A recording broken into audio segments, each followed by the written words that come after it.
பாலமுருகன் ஆலயம் 59ஆம் ஆண்டு காவடி மற்றும் அலகு குத்துதல் திருவிழா.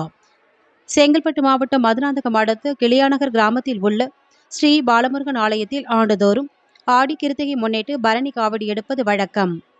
இந்த நிலையில் இந்த ஆண்டு 59ஆம் ஆண்டு காவடி மற்றும் அலகு குத்துதல் திருவிழா வெகு விமர்சையாக நடைபெற்றது. இந்த காவடி திருவிழாவை முன்னிட்டு பாலமுருகனுக்கு சிறப்பு அபிஷேக ஆராதனைகள் நடைபெற்றது. முருகப்பெருமானுக்கு விரதம் இருந்து மாலை அணிந்த பக்தர்கள் காவடிகள் எடுத்தும் அலகு குத்தியும் முதுகில் முள் குத்தியும் பக்தர்கள் முருகப்பெருமானுக்கு நேர்த்திக்கடன் செலுத்தினர். இந்த நிகழ்ச்சியில் சுற்றுவட்டார பகுதிகளிலிருந்து ஏராளமான பக்தர்கள் கலந்து கொண்டு சாமி தரிசனம் செய்தனர்.